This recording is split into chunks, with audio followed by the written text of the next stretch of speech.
Mi nombre era Elena Brooks y descubrí lo que mi familia realmente pensaba de mi desde una cama de hospital. Después de un terrible accidente, tenía costillas rotas y una hija recién nacida que necesitaba a alguien esa misma noche. Mi esposo estaba atrapado en otra ciudad y mi madre vivía a solo minutos de distancia. Pero cuando le pidieron ayuda, su respuesta fue simple y fría. No pudo ir. Para ella, una noche en el casino importaba más que mi bebé. Mi hermana estaba disfrutando de unas vacaciones mientras mi madre se quedaba a cuidar a su gato. No lloré ni grité. Simplemente resolví el problema.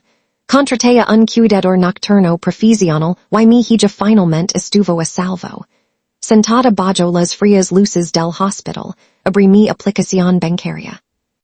Pensé que había estado ayudando a mi familia, pero realmente había estado financiando la mentira más grande de mi vida. Durante 9 años, había estado enviando dinero todos los meses. Siempre fui etiquetado como apoyo familiar, facturas médicas o ayuda de emergencia. Esa noche, calculé el monto total por primera vez.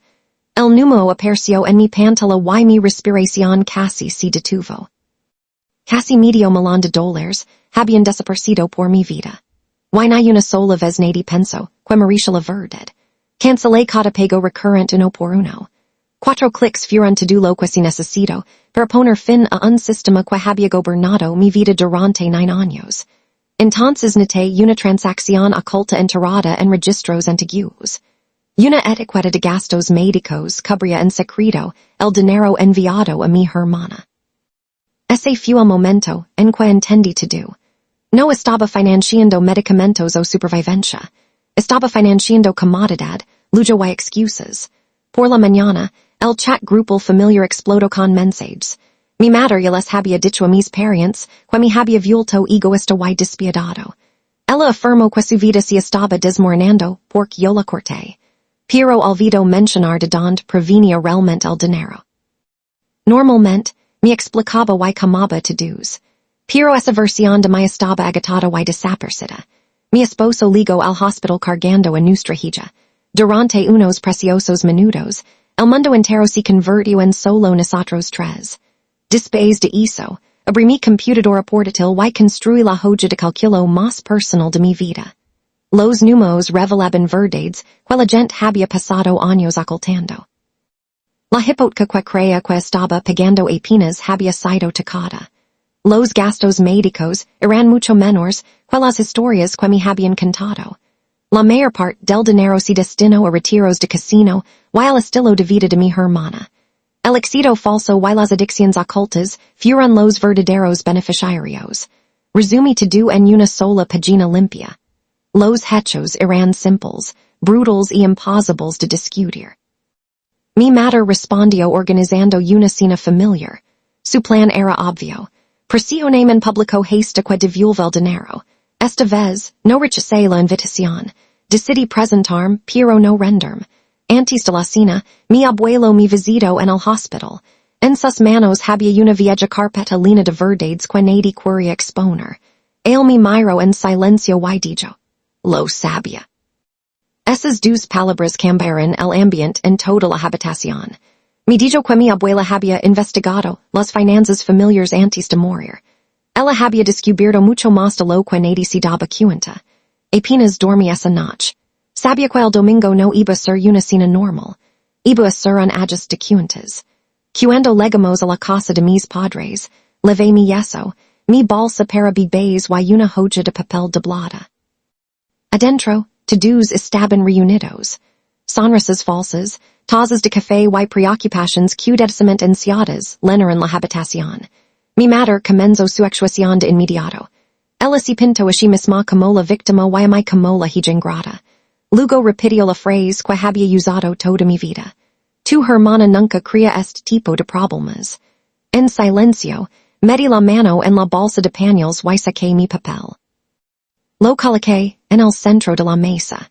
La habitación se quedó en silencio cuando revelé la cantidad total. Años de dinero oculto ahora estaban frente a todos como hechos innegables. Le expliqué con como los costos médicos, los retiros del casino y los fondos faltantes. Cada linea destruya otra mentira cuidadosamente procida. La cara de mi hermana cambió lentamente de color. Por primera vez en su vida, supo quien realmente había estado financiando su consuelo. Mi madre trató de negarlo todo, pero mi abuelo colocó su vieja carpeta junto a mi papel. Ahora los documentos estaban listos para hablar. Dentro de esa carpeta había documentos de fideicomiso y registros legals.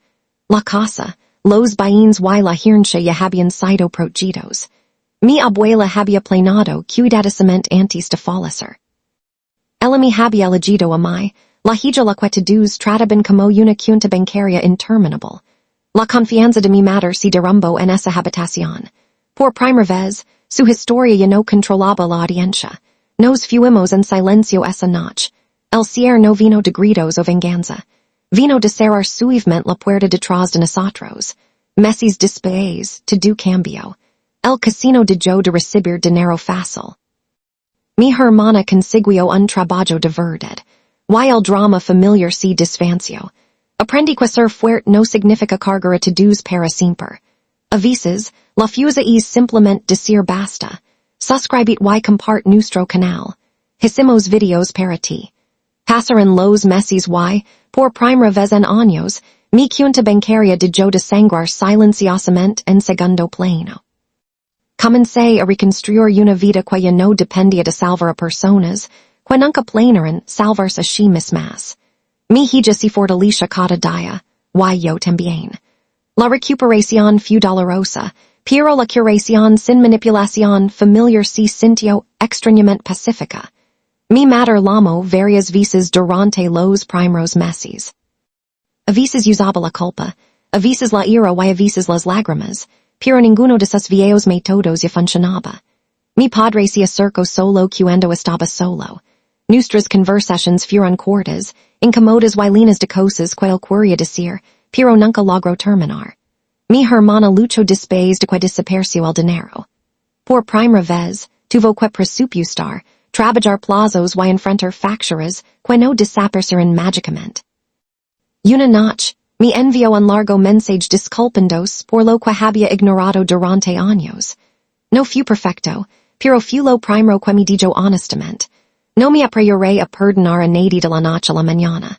Algunas heridas se cerraron lentamente, especialmente las escritas por personas que se suponía que debían proteger. Mi abuelo se convirtió en una parte habitual de nuestro hogar. Todos los domingos, traía historias, opiniones obstinadas y recordatorios de que la verdad importa más que la comodidad. El fideicomiso permaneció intacto y legalmente seguro. La decisión final de mi abuela protegió el futuro que mi madre casi había destruido. Poco a poco, dejé de medir mi valía por lo útil que era para los demás. Empecé a hacer una nueva pregunta. ¿Qué tipo de vida quería para mí? Volví a trabajar meses después, con cicatrices, ocultas, debajo de la ropa profesional. Pero internamente, ya no era la misma mujer que confundía el sacrificio con el amor. Los familiars, que una vez me juzgaron se calaron, inusualmente después de enterarse de la verdad. Los hechos, habían hecho lo que las explicaciones nunca pudieron. Algunas relaciones familiares sobrevivieron con la distancia y los límites. Otros terminaron naturalmente cuando ya no había dinero disponible para mantenerlos unidos. Mi madre nunca se disculpó realmente por la noche en el hospital. Se disculpó por las consecuencias, por la exposición y por perder el control, pero no por la elección en sí. Esa realización dolió más de lo que esperaba. Aceptar quien es realmente alguien puede ser más difícil que sobrevivir al momento en que te decepciona. Pero mi hija cambió mi perspectiva por completo.